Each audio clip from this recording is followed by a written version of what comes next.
মুহূর্তেই রাজনীতিতে একটা অকল্পনীয় নজিরবিহীন দৃশ্যপট। বিএনপি জয় বাংলা। এখন থেকে বিএনপির কোনো রাজনীতি নাই। অবাক হচ্ছেন? হ্যাঁ, এটাই ঘটতে যাচ্ছে। কি বিএনপি বিরোধী দল হবে সেটা ভেবে বসে আছেন? বিরোধী দল হওয়ার রাস্তা নাই। বিএনপির ভবিষ্যৎ ওই যে নাসিরউদ্দিন পাটোয়ারি বলেছে 50-60-এর বেশি আসন পাবে না, মানে থার্ড হবে। আগামী নির্বাচন হবে অত্যন্ত প্রতিদ্বন্দ্বিতামূলক, প্রতিযোগিতামূলক। সেই প্রতিদ্বন্দ্বিতায় বিএনপি নাই। যেমন ডাকসু জাকসু রাকসু চাকসু প্রতিদ্বন্দ্বিতা যেরকম বিএনপি নাই, আগামী নির্বাচনের প্রতিদ্বন্দ্বিতাও বিএনপি থাকবে না। বিএনপির রাজনীতিই নাই।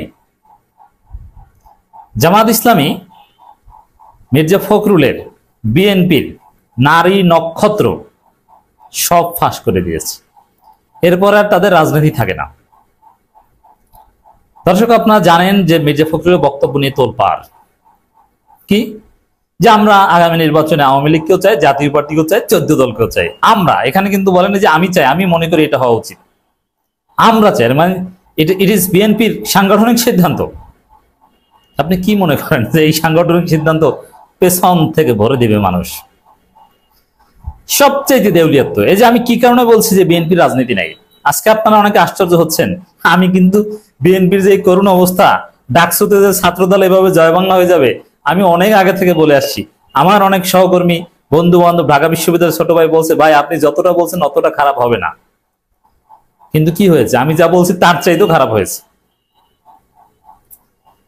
জাতীয় নির্বাচনেও বিএনপি সেকেন্ড হওয়া থেকে ছিটকে পড়তে যাচ্ছে। বিএনপির কোনো রাজনীতিই নেই। প্রমাণ নিন, টেক দি প্রুফ যে বিএনপি রাজনীতি নেই। ওই যে এই সময় অনলাইনে যে সাক্ষাৎকার দিয়েছেন বিএনপি মহাসচিব মির্জা ফখরুল ইসলাম আলমগীর, ভারতের টেস্টেড অ্যান্ড ট্রাস্টেড দালাল, ভারতের পাঁচাটা গোলাম রাজাকার পুত্র মির্জা ফখরুল, সেই সাক্ষাৎকারে জামাত 50টা আসন চেয়েছে, এই প্রশ্নের উত্তরে তিনি বলছেন 30টা আসন চেয়েছে, আমরা উৎসাহ দেখাইনি, অনেক কম একটা সংখ্যার কথা বলেছি, যা তাদের মনোভূত হয়নি। এর মানে জামাতকে কিছুটা আসন দিতে চেয়েছিল, এটা মির্জা ফখরুলের কথা, যেমন 10টা হয়তো, এটা বোঝাতে চেয়েছেন। আপনাকে আশ্বাস দিচ্ছি, আই রিপিট, আমার পয়েন্ট এটা, আপনাকে আশ্বাস দিচ্ছি জামাতকে আর আমরা মাথায় উঠতে দেব না। জাস্ট একটা point, write it down this word, আপনাকে আশ্বাস দিচ্ছি। এই সেন্টেন্স না, এটা ক্লজ, সেন্টেন্সের একটা অংশ। আপনাকে আশ্বাস দিচ্ছি, কাকে আশ্বাস দিচ্ছেন? মির্জা ফখরুল ভারতকে আশ্বাস দিচ্ছে, স্পষ্ট ভাষায় লেখা, আপনাকে আশ্বাস দিচ্ছি, দ্যাট মিনস ভারতকে আশ্বাস দিচ্ছি আমরা জামাতকে মাথায় তুলব না। 5 আগস্ট পরবর্তী বাংলাদেশে যারা ভারতকে আশ্বাস দেওয়ার রাজনীতি করে, তাদের রাজনীতি নেই। এটাই হচ্ছে প্রমাণ যে বাংলাদেশে বিএনপির রাজনীতি নাই। ক্লিয়ার? আমি কেন বলেছি যে বিএনপির রাজনীতি জয় বাংলা? 5 আগস্টের পর যারা ভারতকে আশ্বাস দেওয়ার রাজনীতি করে, তাদের রাজনীতি বাংলাদেশে চলতে দেওয়া যায় না। এটা গণতন্ত্রে নেই। পরাজিত শক্তি, যাদের বিরুদ্ধে আমরা যুদ্ধ করে স্বাধীন হয়েছি, তাদেরকে আশ্বাস দিয়ে রাজনীতি করবে? পরাজিত শক্তি সরাসরি যে দেশে পালিয়েছে, গণহত্যাকারী হাসিনাকে যা আশ্রয় দিয়েছে, তাদেরকে আশ্বাস দিয়ে রাজনীতি করবে মির্জা ফখরুল? আর সেই রাজনীতি বাংলাদেশের তরুণ প্রজন্ম বাংলাদেশে হতে দিবে? এটা অসম্ভব। ভারতকে আশ্বাস দেওয়ার রাজনীতি বাংলাদেশে চলবে না।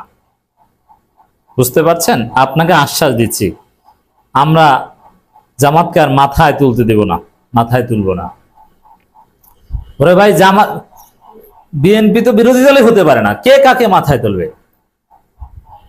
জামাতের হাতে এখনো যে কতগুলো কার্ড, বিএনপি রাজনীতি একদম জয় বাংলা করে দিতে পারে। কিন্তু জামাত বিশ্বাস করে আমরা ক্ষমতায় আসলেও বিএনপি বিরোধী দলে থাকা উচিত, কারণ বিএনপির মতো একটা দল প্রয়োজন রয়েছে। এটা জামাত বিশ্বাস করে, জামাত করুণা করছে। নইলে জামাত ষড়যন্ত্র করলে বিএনপির রাজনীতি খেয়ে দিতে পারে। জামাত যদি বিএনপির ভিতরে অনুপ্রবেশের রাজনীতি করে বা ষড়যন্ত্র করে, একদম খেয়ে দিতে পারে। তো দর্শক, জামাত ইসলামী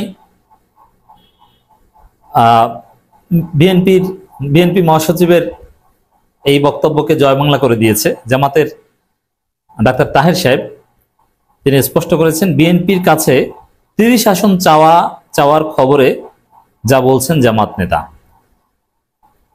আসন্ন ত্রয়োদশ জাতীয় সংসদ নির্বাচনে বিএনপির কাছে জামাতের 30টি আসন চাওয়ার খবর সত্য নয় বলে দাবি করেছেন জামাতের সহকারী সেক্রেটারি জেনারেল এহসানুল মাহবুব জুবায়ের। এর মানে কি দাঁড়ালো? জামাতের বক্তব্য থেকে স্পষ্ট হয়ে গেল মির্জা ফখরুল মিথ্যুকের ঘরে মিথ্যুক, বাটপারের ঘরের বাটপার, রাজাকারের পুত্র মিথ্যুক। মনে রাখবেন, ভারতের দালাল, মোদির পুত, ভারতের পাঁচাটা গোলামেরা কখনো সত্যবাদী হতে পারে না। আর এদেরকে এরকম নোংরা কীট পতঙ্গ রাজনীতির, ভারতের উচ্ছিষ্ট ভোগী, তাদেরকে আপনারা বলেন ক্লিন ইমেজের রাজনীতিবিদ, তাদেরকে আপনারা বলেন সিনিয়র সিটিজেন।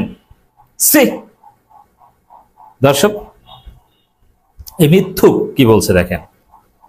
হ্যাঁ, রাজনীতির প্রতিযোগিতা থাকবে, পারস্পরিক সমালোচনা থাকবে, কিন্তু নির্লজ্জের মতো মিথ্যা কথা বলবেন, তাও আবার ভারতের দালালি করতে যে। আপনি অন্য কোনো প্রশ্নে মিথ্যা বললে একটা কথা থাকে। ভারতীয় গণমাধ্যমে এই সময়কে দেওয়া বিএনপি মহাসচিব মির্জা ফখরুল ইসলাম আলমগীরের সাক্ষাৎকার প্রতিক্রিয়ায় তিনি এ মন্তব্য করেন। রাজধানী মগবাজারে জামাতের কেন্দ্রীয় কার্যালয়ে সময় সংবাদকে দেয়া এক প্রতিক্রিয়ায় জুবায়ের বলেন, নির্বাচনে আসন চাওয়ার বিষয়ে বিএনপির কোনো পর্যায়ের সঙ্গে আমাদের কোনো আলোচনা হয়নি। আমার জানা মতে বিএনপি মহাসচিবের বক্তব্য অসত্য। প্রশ্নই আসে না। আরে ভাই, নির্বাচনের তো কোনো তারিখ হয়নি, এখানে আসন চাওয়ার বিষয়টা আসলে কি হবে? এটা তো সার্কামস্টেন্স দেখলেই বোঝা যায় যে এটা মিথ্যা কথা। জামাতের সাথে বিএনপির সাথে বেশ কিছু আলোচনা হয়েছে। নির্বাচনের তারিখ, জুলাই সনদ, পিআর সিস্টেম বিষয়ে কোনো সমঝোতা আসা যায় কিনা, গোপন বৈঠক হয়েছে, আমি জানি কোন হোটেলে হয়েছে তাও জানি। জামাতের কে ছিল বিএনপির মাঝপথে বৈঠকে স্থগিত হয়ে চলে গেছে, যে না আর আলোচনা সামনে যায় না, তাও জানি। কিন্তু নির্বাচনে আসন সমঝোতা বিষয়ে কোনো আলোচনা হয়নি, কারণ নির্বাচনের তো খবর নাই, আপনার আসন পেলেন কোথায়? ভারতীয় গণমাধ্যম এই সময় জানায়